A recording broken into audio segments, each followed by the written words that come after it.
I too am an aging movie star, and I earned this. I'm going to slam a whole fifth of it. Aging podcast star. And then ride a quarter horse. I mean, a quarter horse is a real thing. So, I mean, what is this, a carnival horse? I don't know. How do you describe that thing? I always called it Sandy from Meyer. You got the penny horse. That thing was awesome. Yeah, it does penny have horse. a name. There we go. Just a rider for She's miles. a sweetheart. Hello, everyone, and welcome back to the A24 On the Rocks podcast. We're so glad you tuned in for another episode as we continue through our journey of going through every single A24 movie in chronological order. The movie of discussion for this episode is a little film called The Last Movie Star, starring a movie star you may have heard of, Burt Reynolds. A few things I want to tell you about this movie before I introduce everyone else on this podcast. This movie was released in 2018 to the US, and it's about an aging former movie star that is forced to face the reality that his glory days are behind him. Joining me in this discussion, by the way, my name's Kelly, and on this podcast, we have a little drink while we discuss these films. The drink that's in my hand is a glass of Pinot Grigio. It's nothing special. You can get it at any grocery store. It's 80 calories a glass. I felt like seeing if that was still a good wine, and a Pinot Grigio is a Pinot Grigio to me. This one's doing the trick as well. So joining me on this discussion is, firstly, my husband. Hey, my name's Eric, and I'm also drinking a Pinot Grigio. Up next, we have Kevin. Good evening, world. I'm not quite sure that's how we pronounce that, but if Pinot Grigio is the actual pronunciation, I can't say it in pronunciation. Anyway, good evening, world. It's Kevin K. Konkonachek, and tonight I'm not drinking a Pinot Grigio. I'm drinking a peach cobbler a la mode imperial fruited sour from Lion's Tail Brewing Company. No, we're not sponsored by them, but it would be certainly beautiful, wouldn't it? I love this beer. It's delicious, and it tastes like peach. So that's what I'm doing. Cole? What's up, buddy? How's Alaska? Hey guys, it's your resident Alaskan/Canadian northern guy. I'm Cole William Whitlock Gibson. Tonight I am channeling my Burt Reynolds or Vic something or other, and I broke out some Blantons because he was pounding that stuff in the movie. I honestly, as I was watching that scene last night, I went, I need Blantons for this episode, and then proceeded to forget totally about that scene. It's quite expensive. And I was like, I have a reason to drink my expensive whiskey this podcast. Damn it! All right. Finally, it's paying off.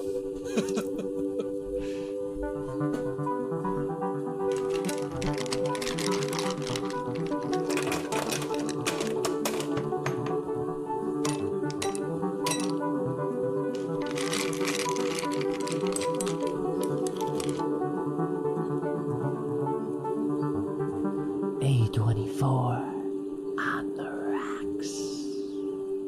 Mm-hmm. Well, now that we've gotten our introductions, out the way, and you know what movie we're going to be discussing, and you know it's starring Burt Reynolds, I wanted to quiz you guys, or I guess just get acquainted with your relationship with Burt Reynolds. What have you seen him in? Were you excited to watch this movie because you've heard his name before? I'll go first. I know Burt Reynolds because I haven't seen any movies he's in, but I've seen the picture. You know the one. It was also in the movie. But that's all I have for an association with him, and I know that I'm not the average person because of that. But I'm a movie fan later in life, so I haven't seen a lot of his flicks. But I'm wondering if Cole, have you? Yeah. I've seen The Longest Yard. I've seen Deliverance. I've seen Smokey and the Bandit. What else have I seen him in? Maybe that's it. I think that's it. I don't know. He's been in a lot of stuff. He's a good guy. Nights. Boogie Nights. There you go. That's a good one. How have you not seen Deliverance? What are you doing, man? It hasn't come across my desk. The Longest Yard. That has some A24 vibes, I say. Maybe another time we can let's review that for a vibe discussion. A24 vibe discussion. Mm-hmm. That would be good. Kevin? Burt Reynolds? Yeah, absolutely. Big fan. Like Cole, all those movies, plus Longest Yard, though, for me, I think it was important because I watched the Adam Sandler version of it, and I was like, man, this was a great film. But then coming out that it was based on another film, like, oh, we got to see that one. And Burt Reynolds is in. But there's another thing for me.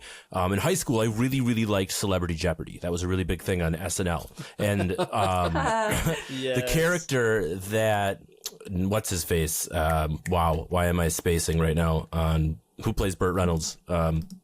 Wow. He just Someone help me. away. Norm Macdonald. Yeah. Norm Macdonald played Burt Reynolds on Celebrity Jeopardy, and his character Turd Ferguson. And there was just so many great lines that I actually became a fan of Burt Reynolds through Celebrity Jeopardy, which I think is absolutely hilarious to me. And I really did enjoy the kind of the cameos, and we'll get to that in this film. But I did appreciate that. So going into it, big fan of Burt Reynolds, and I think that definitely helped me enjoy this film a little bit more. For sure. I know of Sean Connery just because of Celebrity Jeopardy. That's probably embarrassing to admit. Yeah. No, I mean, unless you watch James Bond, there's not a whole lot of other reason to know of Sean Connery or watch his body of work. Fair The enough. Untouchables? That's true. The Untouchables was very good. League of Extraordinary Gentlemen. Gentlemen. Yep. Yeah. Sure. Red October. Red October. I think Kelly's favorite thing in this podcast is her saying, I've never seen this actor in anything, and then us just listing a bunch of movies and saying, how have you not seen this one? Or this one? Or this I'm one? standing in a dodgeball court, and I'm just like, you guys are all across the line. Want to pelt me with dodgeballs? So, Eric, now we throw it to you. Burt Reynolds, question mark? Same movies as Cole. And I have always thought that he has the best mustache in Hollywood. That's really what I know Burt Reynolds as, the best mustache in Hollywood. I mean, that's also a fair assessment. Yeah, I love Deliverance. I love Boogie Nights. Those are some of my two favorite movies of all time. I haven't seen a lot of like the B and C movies he's been in though, so I wouldn't say I'm a huge fan, but I respect him in everything I see him in. Okay, for sure. A few things I want to cover just before I get into further questions. This movie is directed and written by Adam Rifkin. It stars, of course, Burt Reynolds as Vic Edwards. It also stars Ariel Winter, Clark Duke, Eller Coltrane, and Chevy Chase. Cinematography by Scott Wing, music by Austin Wintroy, and edited. I had to throw the editor in there because I think that was a pretty important person in this movie specifically, is Dan Flesher. So when it comes to Burt Reynolds' performance, as we move into discussion time, I guess we kind of covered a little bit of this, but how do you think that he handled the role of Vic Edwards, and what kind of parallels did you see between his life and this character's story? I will tell you guys, he did say at Rome International Film Festival, which probably sounds like a really legit film festival that he would have wanted to attend, that it is the most like authentic role he would ever play. I'm paraphrasing, but something along those lines. Kevin, how do you see any parallels between who he plays as his character in this movie? Yeah, absolutely. During some interviews after production, Burt Reynolds was kind of quoted as saying that Adam Rifkin likely approached him and said that if you don't star in this film, the film's not getting made, meaning that Adam Rifkin wrote this with the intent of Burt Reynolds to be the subject. And if that is the case, and Burt Reynolds was privy to that going into it, which he clearly was, I think that there's no other way to view this other than as a retrospective of Burt Reynolds' life. Like, even from the very beginning, kind of going in it and treating it like, you know, all kind of off tongue in cheek said Vic, whoever, because you're right. We don't really think about who the name of this guy is because you just treat it like that's actually Burt Reynolds. I mean, the movie wants you to do that. It puts him side by side in the Smokey and the Bandit scene and the Deliverance scene at the end. Like, it wants you to treat this as if Burt Reynolds himself is going through these emotions and these moments. And I think that as a viewer, if you kind of embrace that right off the bat, at least for me personally, I really enjoyed that aspect. I found a bunch of Easter eggs going through his time as a football star. That's exactly Burt Reynolds' story in the exact same decade as a sophomore getting hurt playing college football. Like, these are the same stories that this man shared, and I loved that part of this movie. And I could probably rant a little bit more about it, but as far as parallels, I wanted them to be there, and I was really pleased as the film kind of went on, making sure that I, embraced them all and appreciated them. So in contrast to him, we have a variety of supporting cast. The most prominent of them being Ariel Winter as Lil. I kind of want to hear your guys' thoughts on who Lil is as a character. And Cole, I'm going to throw it to you because you had a little smirk when I mentioned her character. I'm gonna be honest. I didn't realize that was the actress from Modern Family until you said her name. So I found a lot of the supporting cast unnecessary in a certain aspect. I felt like Ariel Winter's character was unnecessary and kind of annoying in her whole side story with Bjorn and all that stuff. I feel like if you're gonna make a retrospective film about Burt Reynolds, make it about Burt Reynolds and call him Burt Reynolds, and not give me like a weird side tangent love story of a goth girl going through her growing pains, while Burt Reynolds is, telling his life story. It has like some real emotion to it at certain points. So I thought she was a little bit of a distraction, and also, I don't know, like it was fine. She was fine, just not needed. Yeah. Eric, you want to kind of riff on that? Like, how was she maybe necessary? Did she help enhance the story of what Vic/Burt was going through? No, her whole character and everything that they were trying to do with her and Burt Reynolds' character was so predictable. Like, it's the cranky old man who's kind of a washed-up has-been getting put in a world with all these younger people, and they, of course, are going to teach him something. And, like, I've seen that a million times. And, like, there's so many parts of this story that were so predictable and played into, like, so many movies I've seen before. And, it's like, of course, we have this, like, cranky old man angry at life, and these young people give him some new hope and some reason to keep living and maybe be happy about his past. And I've just seen this a million times. So her character just pretty much served as a plot device. It's like a character I've seen a million times. She's there to teach the older guy a little something about life in general in a place where he never thought he would be able to learn anything about life. So that's what a good elevator pitch.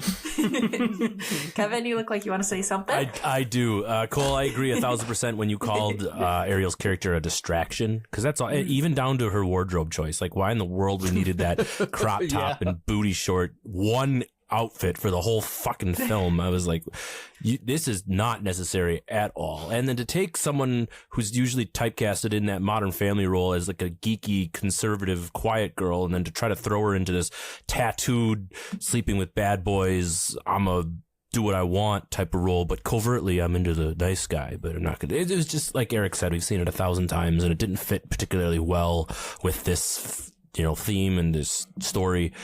So unnecessary is definitely the right word. Distraction is definitely the right word. She was easily my least favorite part about this film, for sure. Fair enough. When it comes to her brother, Doug McDougal, which is a hell of a name, played by Clark Duke. I'll tell you guys, I know this actor. He was in Sex Drive, and that's one of my comfort movies, one of the funniest movies. I know him from Hot Tub Time Machine. I knew him from somewhere. And he's in Superbad, I guess. Mm-hmm. So yeah, he's got the look. But I liked his character. I think that he is balancing a lot of things going on. I think he's put into an interesting situation and handles it as best as he can, along with his good friend, Shane McAvoy, played by Eller Coltrane, who I think would be a great guest on our podcast because he's clearly a huge, massive fan of movies. If only we could get the actual character here. You guys, what were your thoughts on these guys throwing together a film festival like that? And was it honorable? Did it show you? I'm going to throw it back to you, Eric, because you say in movies, there's always something to be said about class. And I want to know with this, what was this movie telling us about class? What was it telling us about class? I guess, well, it was actively avoiding anything about it, I guess. This is what I said to you the other day when we were watching a movie, is like, once they kind of don't address the class consciousness of any movie, then you're in a movie where they're not addressing it. And that's what I would say. Like, this movie is supposed to be kind of comedic, but also like a sad story about an older actor who has really, just, hasn't done anything in years, and he's looking back on his career and he's wondering, did I really do the right moves in my career? And I think it says a lot. Our director, Adam Rifkin, he's also the same guy that did Detroit Rock City, which is a movie I remember watching growing up, and I really like it. That's hilarious. Yeah. Most of his movies, though, are movies with, like, dick and fart jokes. And you can tell, like, the way this movie was done, that it's coming from a world where, like, it's a director, writer that mostly does, like, comedy, like, kind of stupid comedy movies. And what I would say is I don't think it has much comment on class at all. In fact, I guess it's trying to kind of level out, like, the old Hollywood actor with all these young film fans that are in Nashville trying to start some kind of scene, film scene of sorts.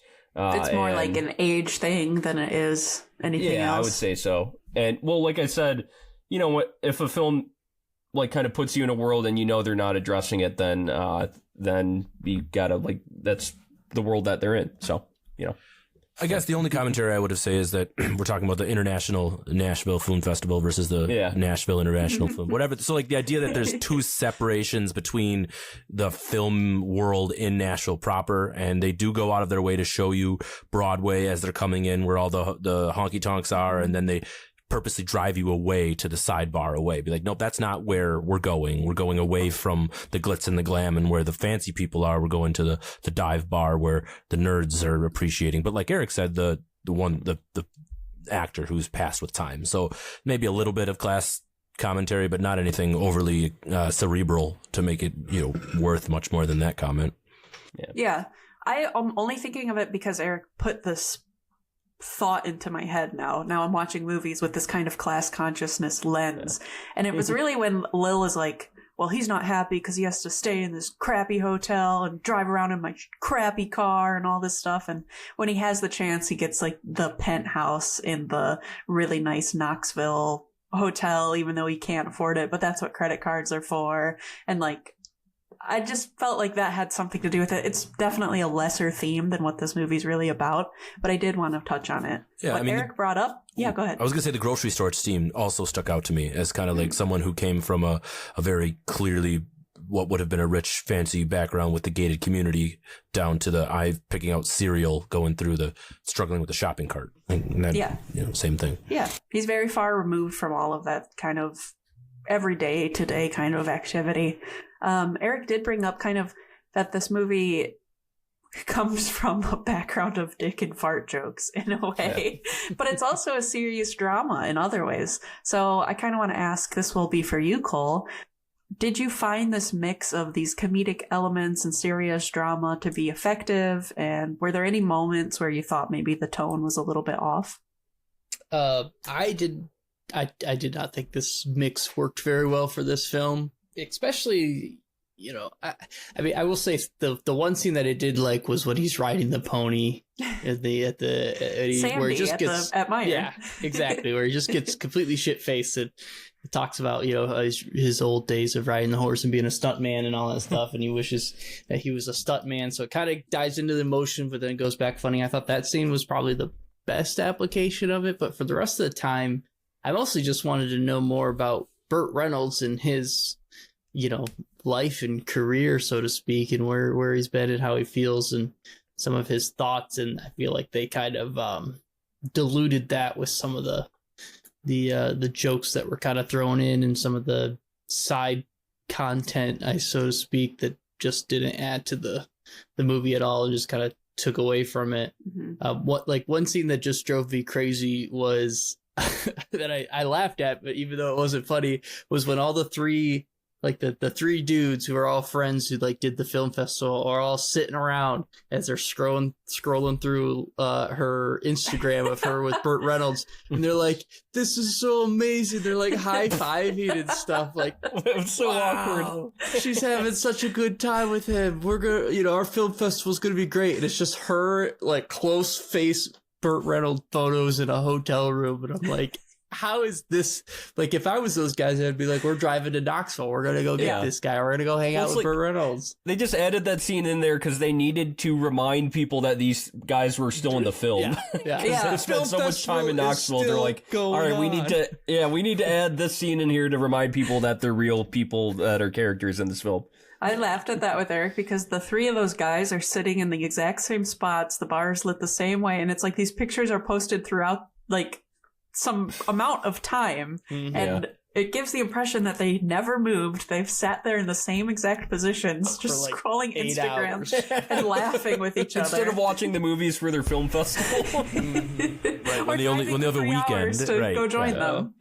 Oh man, they're having such a good time, but we got to stay here at this bar and look at this Instagram page. Isn't a film festival supposed to have some original films too? I thought so. Yeah, so it was more just like a Burt Reynolds appreciation fest, I guess. Or, our main character. I'd go to one of those, but Vic Edwards appreciation fest. Yeah. And they should if you build it as that, cool. But they built it as a film festival. So Vic Edwards was right that they were pretty deceiving in how they advertised this film festival. So Eric, same thing to you. This mixture of comedy and drama, did you find it effective? And can I mention one part that you laughed out loud at that I was like, was that funny? Do you know what part this is? No, this is when. If I was laughing, it was probably because it was really awkward. It was. This is early on in the movie when he gets pretty drunk at the bar, and then he comes back to his motel, has the standoff with the guys, and he feels like he's been lied and cheated to, and he's the joke. And then when he's left alone, he trips and falls into the TV. Yeah. Well, and he was having like a flashback, right? Right before he tripped and fell. Yeah, I was laughing at how awkward the transition from the flashback into him tripping and falling and hitting the TV was. A lot of beautiful women inviting him to bed. He throws out the empty Viagra. Yeah. It was just like different women that they were transitioning from here to there. I also laughed out loud during that moment. I think I might have even said, of course, or something like just like, saw that coming or whatever it was. And like he was a very dirty, horny old man, but it was like playing it off as kind of serious. Like he was banging on the window for the prostitutes in the grocery store in the first couple scenes. He was staring at that like girl's ass, and it was like playing it off as like serious though, and not like I guess it could be funny in some certain light. Yeah, like but even his questions in the Q&A were about like the women and banging in the coat check and all of that. So like they really went out of the way to make that a part of it too. Even though there was a love story with him and his first wife, which also is juxtaposed to that whole thing. Like what? I don't know. Yeah. I don't know. I was probably laughing at how awkward the transition was from like looking at like imagining all these women in his bed to him just slipping and falling and hitting his head on the TV. Well, it's so weird because it's such a serious thing. It's an older man who's walking around with a walker and he trips and falls into a TV. That could have been the it for him. And yet they want it to be funny. Same thing with him and Chevy Chase sitting outside the cafe. Yeah, the yoga scene. Sorry. Yeah. They're just staring at young ladies' butts and being pervs. And it's like, is this supposed to be funny? Because it feels not. No, it's you've been looking like you're gonna say something. Yeah, it's like this like the side. I call it the side plot of this film is like Burt Reynolds giving advice to Little, and about like love life and love and like finding Lil, Ariel Winters, her character. Like giving her advice and like telling her what to do and to like not be with the bad boys and like all this stuff and like men shouldn't treat you that way. That's not what a gentleman does. And then the flip side, he goes and talks about, I banged every single woman that I've ever met that I found attractive. I've been married 5 times. I had a daughter that I never spoke to, and like all this like terrible sexist stuff. And then he's just like, Bjorn's a bad guy. Well, and then immediately calls himself a bad guy too. Like, it takes one to know one, which is kind of what he's saying. But it was just like, I don't know, it was very two sides of like two different coins altogether, where he just keeps flipping between I'm gonna protect you and I'm gonna show you like what a real gentleman is and we're gonna have a good time, and then he's like, look at the ass on that chick over there. Jesus. So It's very like this director, Adam Rifkin. He actually never made another movie after this. I wonder why, but he's made a ton of movies, like 20 plus. It looks like 20 plus films, and yeah, this like those little bits you get there are probably like some of the comedy that he has in other films. Like look at how like stupid and horny this person is or whatever. And according to Wiki, it took 7 years to get like financing for this film, so we had to wait a whole bunch of time to even get it. Yeah. But yeah, then they're trying to interweave these little bits of comedy that wasn't funny at all into like a more serious story about an older film star who, is coming to grips with his life and just like everything that happened, which Burt Reynolds died that year in 2018. Mm-hmm. So it's like it had it. That idea right there, it might be a good idea for a film. It's like a poignant idea, but then they added all these subplots over here that it's just kind of. But it felt like a lot going on, and it gets a bit meta. But outside of these kind of themes of like comedy and drama, I will say that this movie's trying to leave a real like emotional impact on us and like give us like feelings of nostalgia. I wanted to ask you guys, and I'll go first and admit to you how this movie started out for me. But the question is going to be, are there any moments in this movie that made you feel particularly emotional or nostalgic? Regardless of everything that we had just talked about, there are some serious topics that are brought throughout this movie and moments of reflection. For me, the way that this movie started probably broke my heart more than any other A24 movie we've watched so far, because I told Eric my kryptonite in movies are lonely old men, as long as they seem like sweethearts, and I didn't know enough about them at the time. It hurts me to my soul, and then on top of that, it's having to put a dog down.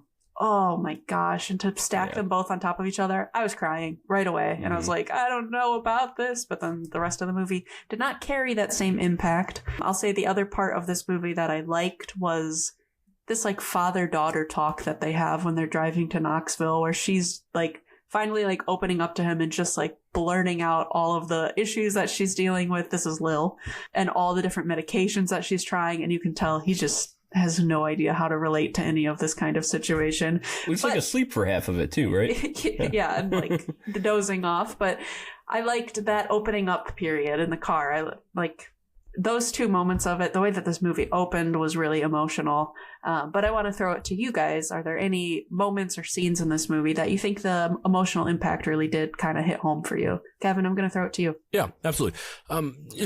For as much of the side cast parts I really didn't enjoy, there were parts like Kelly alluded to where you had that moment between Lil and Burt Reynolds' character Vic when they're on this trip, especially on some of the nostalgia trips for Vic, when he goes back to his original home or goes to see his ex-wife. I think there was certain emotions in those scenes, especially the final scene where they do get an opportunity to see each other, him and his first wife, and share that moment on the dock. And yeah, he was a garbage piece of shit towards her in life, but he had a moment where he felt vulnerable. And I think they did a good job of kind of capturing that.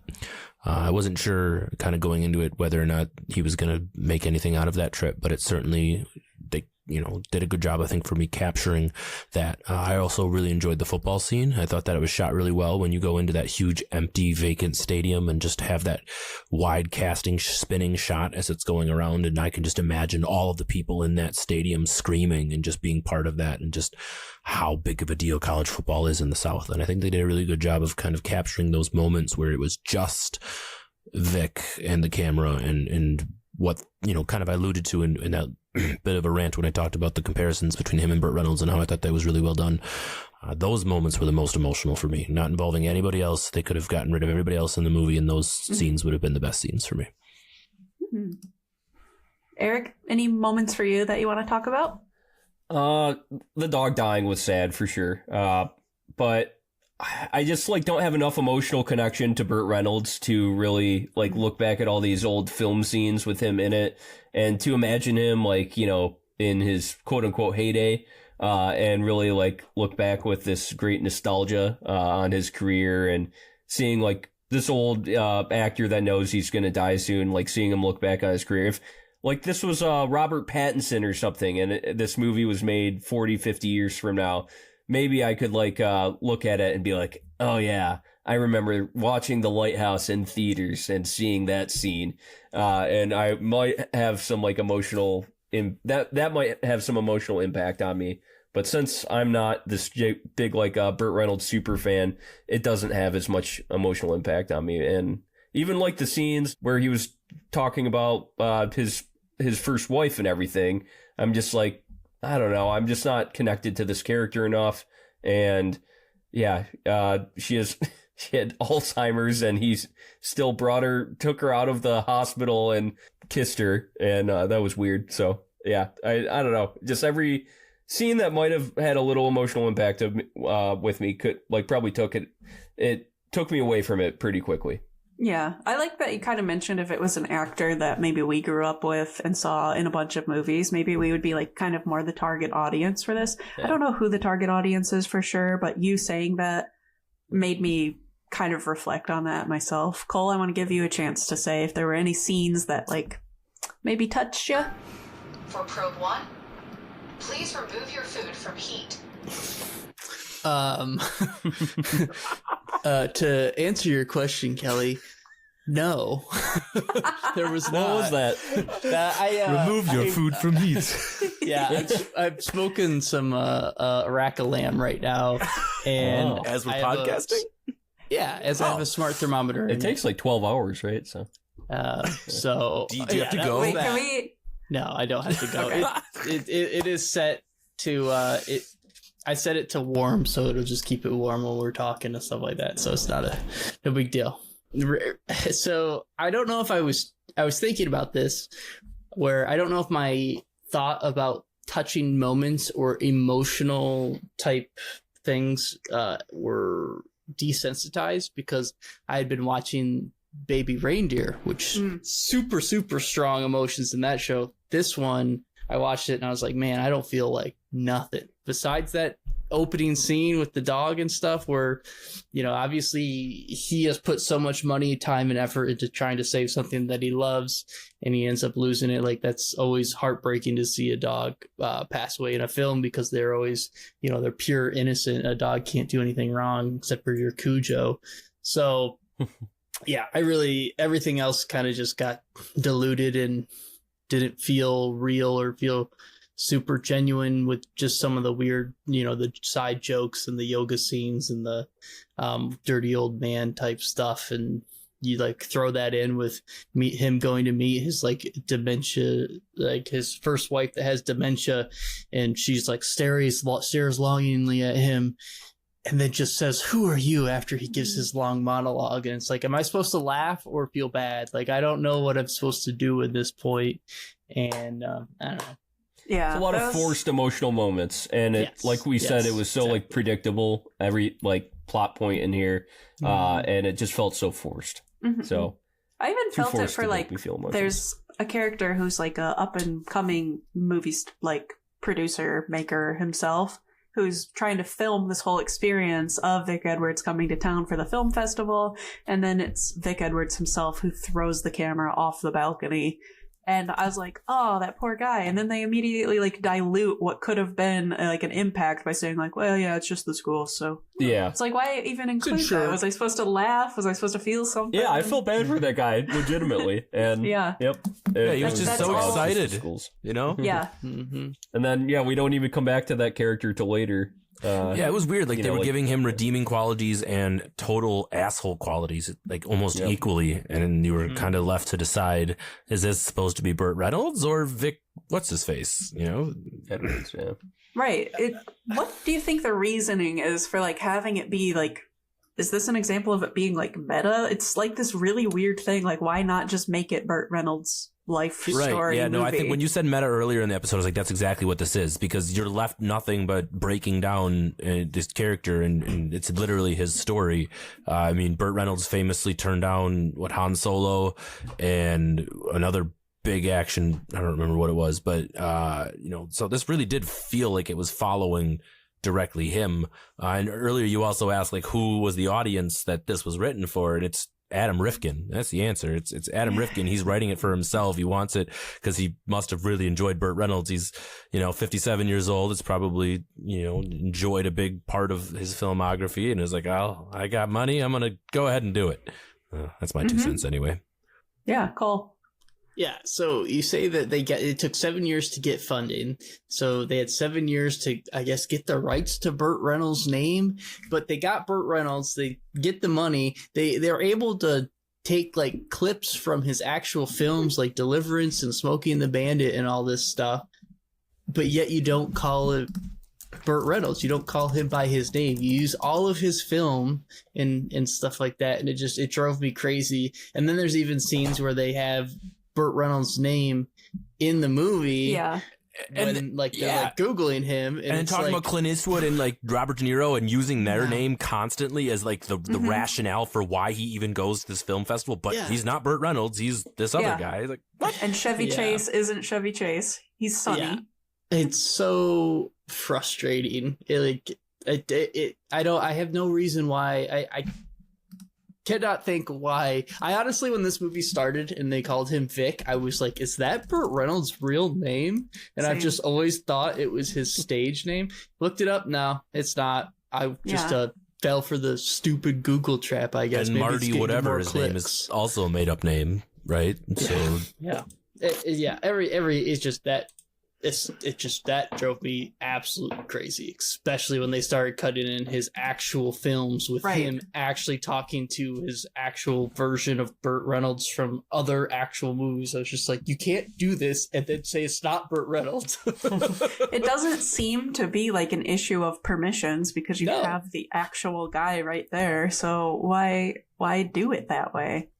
I think it's to introduce this whole like subplot. It's I don't know if they made it Burt Reynolds and then they had this whole fictional story, it'd be like mixing, the nonfiction with fiction. So I think they probably wanted to do it so they could take some creative liberties and everything. So, because, also, I feel like Burt Reynolds is way more respected of a actor / movie star than they portray Vic Edwards to be in this film. Like, I feel like I definitely think the Academy Awards gave him kind of like a Lifetime Achievement Award. Like he's a pretty respected actor.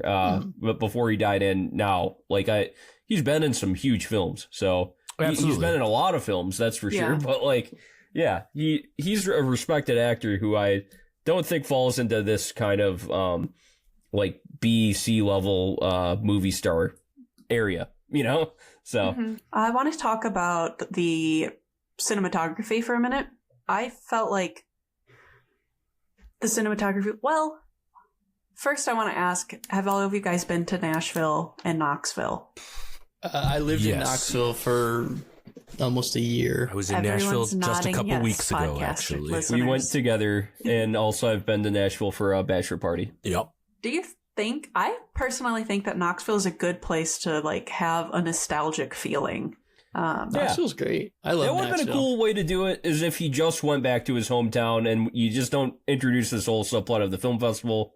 And there was some reason he needed to go back to his hometown. I think I could see that being a cool idea for a film. But yeah, it could be a little more of a serious movie in that kind of way. Yeah. If it was put that way. Anything about cinematography outside of the editing in of Burt Reynolds movies that kind of stood out to you guys that you might want to talk about? Or was it just kind of laissez-faire? I hated when they cut to the guy's handy cam in the film. Like, I get why they did it, but that guy's not a good filmmaker. Well, it's not edited. That was just raw. Shaking all over the place, super zoomed in, and he's at like 1080p at 60 frames a second with this digital camcorder going to town. So I was just like, you gotta just please stop. Like, I get it, the guy's filming a documentary, but man, get him like a gimbal or something, or just tell him to stop fucking moving the camera everywhere. Cinematography and editing were super sloppy. It was like, this guy's been making films for 20 years, and it feels like it was somebody in the freshman year of their film school. A lot of it. Yeah. It was bad. We'll get to the final ratings. I don't think it's as bad as Green Dragons or Barely Lethal, where that also felt like film school projects for people that didn't really know a lot about making films. But yeah, it's extra surprising. You got this gigantic film star in Burt Reynolds, and I mean a few, side actors that are like people know them at least. And this is like, I think the director and writer kind of failed for this film. He had this idea, got these people, and he didn't execute it. Okay. Fair enough. I will say so early on, we're talking about like the handy cam footage. I quite liked the scene where he comes into this bar and nothing's as he expects, and then he says like, let's get over here to the red carpet, and like it's like paper clipped up with their logo everywhere that his sister made. And I thought it was kind of cutesy and shabby chic is the way it was set up in there. And then they cut and they show how the red carpet was for him in his prime, and just the difference of they spend a long time having us look back at iPhone cameras staring back at us and a lot of people running up and grabbing selfies with him. And then they juxtapose that with black and white film photography, red carpet, hundreds more people. And I think that was a good example of how this movie's trying to contrast what a movie star is like today versus like the golden age of Hollywood. And I kind of wanted to know if that was a thought that was going through your guys' head. I guess I'll throw it right back to you, Eric. I know you just spoke, but do you think that this movie does a good job of showing that just juxtaposition in between? Did it kind of like make you reflect on how different it is to be a movie star today versus then? No, not at all. And I didn't even think about it in that scene. No.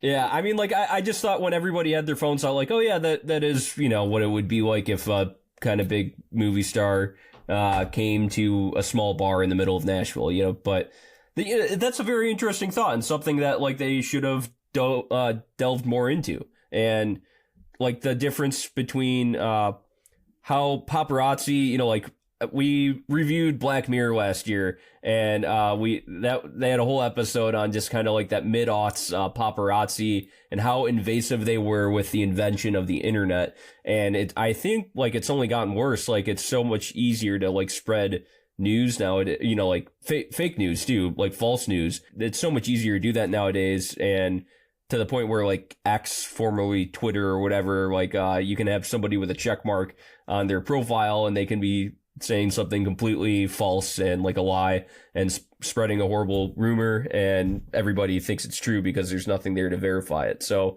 like that's a really interesting concept, but it wasn't explored by our writer director, if only maybe for 3 or 4 seconds with all of those smartphone cameras that you pointed out taking pictures of him. Yeah. Anything that they lightly touched down, it didn't make enough of a mark for me to take away anything from it. So I liked the onslaught of information that seems to hit him as well during that scene where they ask if they've seen the trailer that they've made for the film festival. It's on YouTube. He says, "Oh, I haven't seen it yet. What time does it come on?"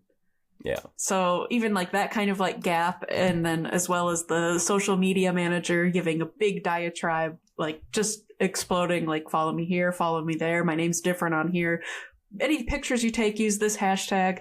So Kevin, I want to kind of throw it to you. How did this movie make you possibly reflect on the difference of being a movie star today, an aging one as well, versus the golden age of Hollywood? Yeah, I think they definitely made you ask the question, especially now that you kind of point out all of those little things as you kind of take them in as you're watching it, especially that barrage of information as it gets to the bar. I think it's clearly set up to make it a fish out of water feeling, right? Obviously, the throwing him into an awkward situation where everything seems to be going wrong, from the business class to the lack of limo to the bar to, everything under the sun. And I think they did a relatively good job of kind of making it apparent to the viewer that he is not in a position where he once was or what he was used to. Especially when they go on later in the film, in the hotel scene where he's just kind of sitting in the couch after he gets his suite, or the comment about room service and how that was his favorite thing. I think they kind of made sure that you felt the big differences between what he was used to possibly in his life of fame. They certainly make you think about his former relationships, right? The former women that he slept with and some of the different traps of fame that he enjoyed, especially like the hotel and the commentary on how much of a shithole it was. And so they really went out of the way to kind of make you feel that he comes from a life that's totally different than what the film is portraying. But I guess that's part of what they were going for in that sense. But it was so overplayed that it really made it kind of awkward and hard to grasp, especially with the comedic approach that they brought to a lot of it, which, I didn't really get a chance to answer that question earlier, but I also didn't really like at all the slapstick comedies / the way they kind of did the one-liners and, something as simple as him even slamming a full cocktail, and asking for another one or whatever. It was just kind of simplistic and not a lot well thought out to it. And they could have definitely done a lot more from that perspective. Yeah, it feels like with the themes of this movie, it just feels like tonality wise, it should have maybe taken a more serious. I don't want to use the word tone again, but it should have taken a more serious tone to get its point across. I feel. Cole, is the age of golden Hollywood, that's just gone and done now, isn't it? Or is the best yet to come? I think we are at a very pivotal turning point in cinema where we have gone so far into the hyper franchise Marvel like extended universe type thing, and we as in like the viewers have kind of reached a breaking point where that is, all the Marvel movies are now failing and people are sick and tired of it. So I'm hoping we swing the pendulum back the other way, because a lot of those smaller, more like indie films or unique stories and stuff are not getting funded anymore, unless you're like A24, which is pushing that, or even what Neon is a new one that's kind of not new kid on the block, so to speak. But I'm hoping that we swing the pendulum back and they start producing more of those unique spins. But I think we have the potential to be a new golden age of Hollywood coming up if they really push for it and take the swing forward. But streaming and all that other stuff is really kind of putting a damper on it. So I don't know if we'll ever reach the same point as it was back then, because back then you got to think the movies was like an event where people would go out to the movies, and it was like a whole event. It was a date night and all that stuff. And we live in the internet world, which is great for streaming and stuff because we could watch it at home, but now it's sort of almost ruined the experience of the golden age of Hollywood with all the actors and the accolades and all that stuff. They still make a shit ton of money, so good for them, but I don't think they necessarily have as much of a cult following as they used to. So if you're a white man in his 30s, the golden age of Hollywood was definitely back in Burt Reynolds' time. But if you're literally anyone else, you're probably still doing pretty good in Hollywood right now. It's probably better now. Yeah, I think we're definitely at a better point, and I think there's better films and more. Definitely pushing the envelope, some unique ones, but I want more of it, and I want less of the massive franchises, billion-dollar properties, stuff like that. Yeah. Or, you're Warner Brothers and you keep making movies and just never releasing them because you make more money by just saying they're a complete bust and doing a tax write-off and fucking never release anything. And that is super disappointing to everyone involved that they keep doing that, and that's a whole fucked up thing. Yeah. Yeah. I think the market's it's getting more oversaturated because we have online stars now. We have people on YouTube, we have people on TikTok that are celebrities in their own right. Us. And so so the market's getting a bit oversaturated with celebrity. But at the same time, there's definitely Hollywood stars still around nowadays. We think of, I just said, Robert Pattinson. I think Florence Pugh, Timothy Chalamet. Yeah, that's Timothy Chalamet is our movie star. Yeah, that could be Anya Taylor-Joy. There's movie stars nowadays for sure. Barry Keoghan. Yeah, and Paul Walter Cillian Murphy. He's a little older than what we're talking about right now, but. Yeah, but also, the old Hollywood, I think we've learned, was very predatory and took advantage of a lot of people. We're should be happy that we've moved on from those old times because, yeah, you had people like Harvey Weinstein, but like Harvey Weinstein was just one guy probably in a sea of people that were taking advantage of young actors and actresses and were treating them horribly and assaulting them / abusing them. So I'm glad that actually Hollywood's had kind of a like reckoning a bit with these types of people, and those types of people were around everywhere back in the 70s, and like anybody who was actually like everybody was hush hush about it. They were all silenced. So because they were also scared of losing their career or something. So I think that because of that and because of the word you used as like reckoning as well, this like golden age of Hollywood, all of that is also the reason why pervy old man jokes just aren't funny anymore. Yeah. Mm-hmm. That's what I realized with this movie. I was like, that used to be like a funny thing. Like, haha, look at what a perv this old man is. Now it's just not funny. No. Yeah. Totally gone. I saw some comparisons of this movie, switching back to kind of, I think like a theme throughout even our discussion on this movie is just the tone of it just is off, including these like pervy old man jokes. But there's other movies that do also touch on the aging and the legacy of actors. One of them being Birdman. Mm-hmm. Yeah, How does Birdman was great. Yeah, Eric, how does this movie compare to something like Birdman? The other one that I saw was The Wrestler. Yeah, Birdman was great because it showed like how it showed way more like how pitiful that actor is, how insane he was too. Just like the main actor is going insane during the whole film, and there was all these aspects of surrealism to it, and the like scenes where he goes into like the bird costume or like transforms into the bird costume. It like pans away. It does it so artfully where it pans away from him actually as himself and then goes to him in a mirror. And it's like just really well done. And then here you have a lot of awkward transitions of him like in a normal room to him being in one of his old films, talking to one of his old characters. And the transitions are so awkward. So when you compare it to Birdman, you can tell just how bad it was compared to a film that did it really well. Yeah. Kevin, do you want to kind of touch on that? How this movie compares to other movies of the same themality? Same ilk. Yeah. I think there's a lot about this film, like Eric kind of alluded to in the beginning, where it's just been done time and time again, and we've seen this cliche and we've kind of been part of this film. I have yet to see The Wrestler in its entirety, but I'm very familiar with its idea of Mickey Rourke being an aging wrestler who wants to do it one more time, and what that looks like in a industry for younger folk in an aging world. So there's definitely some parallels to that.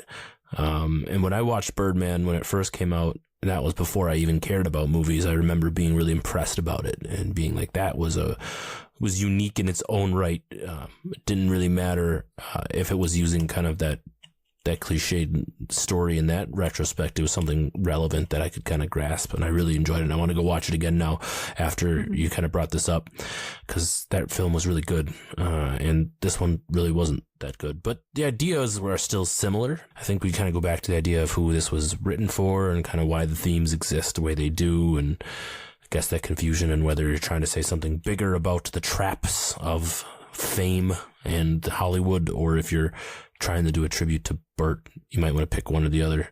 They probably could have done it better if they would have gotten like some of the finesse right on some of those things. They had an opportunity to do that, but they're just over approach to everything kind of left just so many things to be wanting. And I'm sure that's all stuff that I could probably be saying in my review, but you get what I'm coming from. And Cole, do you want to weigh in on this at all? Yeah, I mean, Birdman is so good, and it's very hard to compare the two. And I think one thing that Birdman succeeds extremely well at compared to this one is the cinematography. I mean, Birdman has that like super, it's like a one shot, right? Like it's just following him, and it's like constant chaos and an interweaving story, and it's done extremely well. And like everyone portrays their roles very well. I feel like this film did, this film is like the film that a student made for a project, and then he got like a very, a pretty poor grade, and he's like, you know what, I'm gonna do this again, and I'm gonna do it better, and I'm gonna prove you wrong, professor. After the professor told him, you'll never make it into this industry, and then he goes on to make Birdman, and he shoves it in his face. Like, that's the two comparisons. I just felt, like we've talked about this the Burt Reynolds version. One, it should have been fucking Burt Reynolds from the beginning, and two, it's just throw out all this side junk. Like, let's just focus on this guy's life. He's lived such an interesting, unique life that not a lot of people get that perspective of. I mean, we, our whole generation has no idea what it was like, right? Like why not show that? Why not give us that? And if you're gonna spend the money to cut in really weird, shittily done versions of Burt talking to himself from Deliverance and Smokey and the Bandit and other stuff like that, like, spend your money wisely, do something better, and also don't call him Vic. But yeah, that's my soapbox on that felt like mic drop.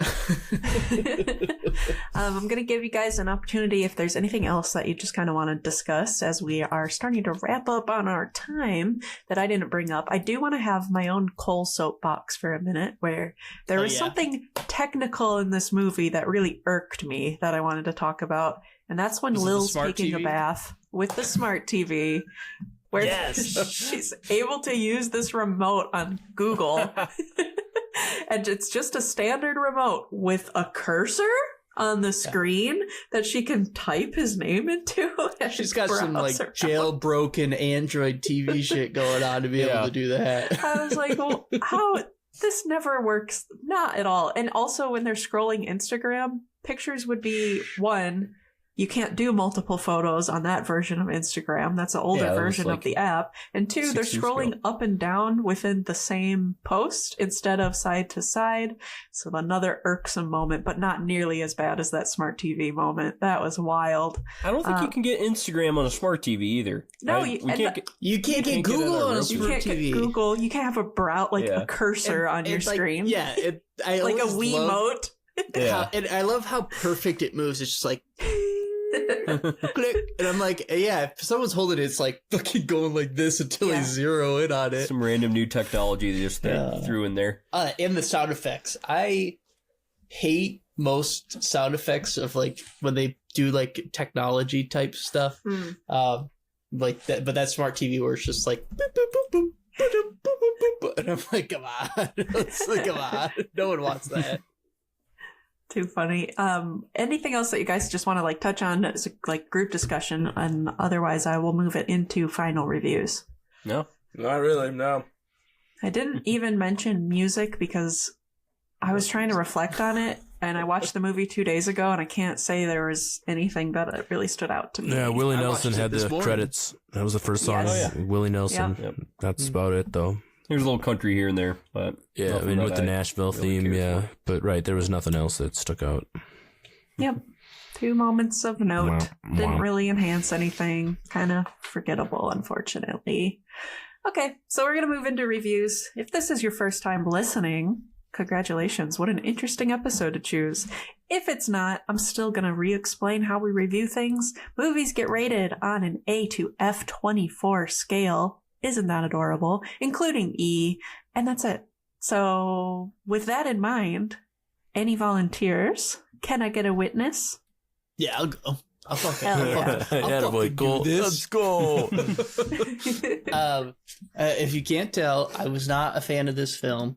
I am a fan of like slice of life and like introspectives and things like that, documentaries and things of that nature. So, the title, whoever named it, I mean, they did a pretty good job. The title's definitely intriguing and really caught me. But that's pretty much the highlight of this film. Once I realized that Burt Reynolds' name isn't actually Vic, it really pissed me off. And then the whole rest of the side plots with all these kind of annoying characters and all the tropes thrown in the mix. And I did not realize that this guy had done some of those films that Eric mentioned, but it 100% makes sense because it's just like he took his style, which is just slapstick, like dirty comedy, and was like, I'm going to make a serious movie about the man, the legend, Burt Reynolds.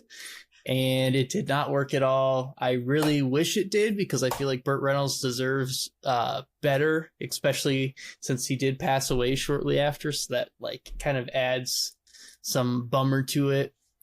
Just like almost, it feels like everything missed on this film. Like there was no part that I thought was extremely solid. I thought the acting, I thought the story, I thought the dialogue, the tone, like everything just felt, it's just enough, nothing succeeded. And overall, I don't recommend this to anyone. Like even if you are a diehard Burt Reynolds fan, I'm sure that there's got to be something better out there. Or just watch a Burt Reynolds movie again. Watch Longest Yard. Go do something like I don't know. I just feel like this didn't do it justice. Didn't accomplish what it was trying to do. And if you want that, like I'm glad Kelly brought up the Birdman comparison, because that is a fantastic film that really dives into the same theme. But overall, I'm going to give this a D minus. 24. I mean, it's not terrible. It's not like insulting, like some movies that we've watched. I will say I was deathly afraid that there was going to be some type of weird love thing between Ariel Winters and Burt Reynolds at some point. I was afraid the whole time. I'm like, please do not. So afraid of that. But thankfully they didn't do it. So I give you a D minus 24 for not having weird old man, young lady sex scenes. So thank you. Because that's where we are now. We're drawing the line right there. That's the line where it's good or bad right there. All right, Kevin, you're next. All right. I don't know. Every time we get into one of these talks, one of us inevitably changes their mind a little bit about the opinion of their film one way or another. When I finished this movie, I didn't leave it going, well, that was a waste. I really didn't. I actually kind of left it going, man, I appreciate Burt Reynolds. Mostly because he was 82 years old when he filmed this, and he passed away, like we mentioned, not too many months after it was released. And that says a lot about kind of just his as an actor, and just him as his commitment to something that honestly kind of turns into his swan song. Burt Reynolds doesn't do a whole lot in the film world after 1997 with Boogie Nights. That was kind of like his comeback, and then that was about it. I mean, he did, minor parts here and there, but I think there was a lot of this film that is kind of true to what his story was. And I know I've kind of referenced that throughout my review tonight, that that's the part about this film that I appreciated, is kind of just giving me a little bit of a glimpse into what Burt Reynolds might have been feeling as an actual person, reflecting on his own career. I mean, he, from top to bottom, had a lot of opportunities and probably thought that he left a lot out there. This movie does ask that question. Whether it does it in a really good job or not is not, we've definitely debated, or definitely come to the conclusion it does not do a great job at telling that story. But I think that question still is worth it for me to ask, or at least to look at. Is Burt Reynolds' life worth an hour and 45-minute retrospective with weird comedy and crappy writing and directing? That's, I guess, really the question. But I'm not going to completely lambaste it from a review standpoint, because I didn't hate it while I was watching it. I would recommend it to people on the A24 journey. Don't just read the Cliff Notes. Probably go through and watch it, if for no other reason than it's Burt Reynolds' last real performance. Yeah, he had 2 that were released posthumously after he passed, but this was the last film that he was able to see released, walk the red carpet, did all the interviews, and kind of put a bow on his life. So for those reasons, I'm going to go ahead and just give it a straight old C24. Didn't really like it, but didn't hate it. And there was enough about it that was redeeming for me that I'm just going to leave it at that. So C24. Fair. Mr. Eric. All right. So I've already kind of talked about how the cinematography, writing, editing, all pretty bad for me. The writing just filled with predictable plot points, plot turns, and just every character seemed like a stereotype in a way. They didn't go much deeper on every character to put them past like what I would consider just a stereotype of a character that I've seen in film a million times. And, okay, one thing I want to talk about too is Burt Reynolds' performance in here. He was very old when he did this film, and he would die later this year, so I do give him some grace. I just don't think that the writer-director actually gave him much room to actually have a good role in here and to play something that was true to himself. Like sometimes it felt like he just said action and then he told Burt Reynolds to just kind of say whatever came to his mind, you know, like it seemed like he wasn't even following a script at some points. It just kind of seemed like some of it was even improvised, and Burt Reynolds was just sitting there just trying to be himself, but he didn't have a lot of help or inspiration to do so.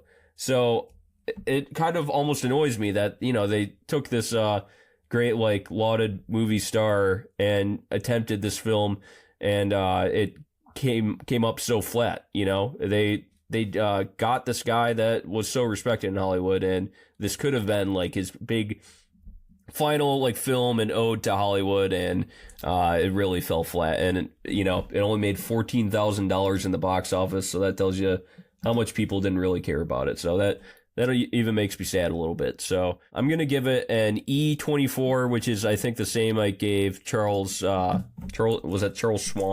the Charlie Sheen film, where it's not as bad as, you know, Green Dragons and Barely Lethal. It had a moment here or there where I was like, okay, I can see where it's going, why they might have tried to make this film, but then it kind of failed at every other turn. So, yeah. Roger that. And I'll round it all out. I'll keep it short. I have bullet points. I always say I'm going to keep it short. And then I do this thing where I start adding time in. Okay, I won't do that. Like Kevin said, I didn't think that this movie was a waste. Like Cole said, I didn't find it insulting. So that keeps it out of the worst things. I liked some aspects of dialogue between Lil and Vic. I think that there was some interesting, like, kind of father-daughter dialogue that was going on in between them. I like the aspects I kind of touched on between, like, the new, like, niche fanatics of a celebrity versus old celebrity world where everyone just knew who the big stars were. I think with a different tone that this could have been, like, a really reflective and, like, heart-wrenching, heartwarming story, but it kind of missed the mark, as we've discussed, with the tone, with the way that things were about, and just how convoluted it ended up and overly complicated for reasons that I don't really have a good answer to. So I think it was just a bit of a stinker. I do want to shout out that I think some of the editing aspects of him as like being put into an interaction with his young self was kind of cool. That concept is fun to explore. I think it could have been accomplished a little more in a way that was more effective. Shouts out for the fact that it was just a cool concept. So overall, I just kind of think it was a bit of a stinker, but it wasn't the worst thing that we've seen in the A24 world or in movies in general, but it was a little bit worse than average, I would say. So with that, I give it an E plus 24. I think I need to give mine a C minus. I think C doesn't really give it. You already said C. Lot. You know what? The episode's still rolling, asshole. Yeah, it's gonna be a C minus. It's not going down to a D. It's the final arbiter of ratings. Yeah, okay, I'll give you a C minus. C minus. Thank you. I mean, I gotta think about it when I think about the large body, because this is going into the person world. Who writes them all down. Yeah, I guess it's important. Wasn't great, but it wasn't terrible. Didn't insult me. Wasn't a waste. I like those two words. It's just like that. It didn't piss me off. Yeah, exactly. I didn't leave it throwing my remote at the television. Well, with that said, audience and Burt Reynolds fans alike, thanks so much for listening to this episode.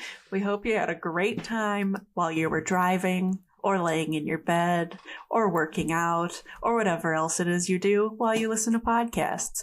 If you do enjoy our show, we'd really appreciate it if you left us a rating on whatever you're listening to this on, reflecting how much you appreciate and like our show and think it's really high quality. It would mean the world to us. And if you do it, we'll read it on our next episode. So yeah, we are considering that. So like, someone's just got to do it. Somebody, just do it. So yep. I'm going to start rating our podcast. Do it!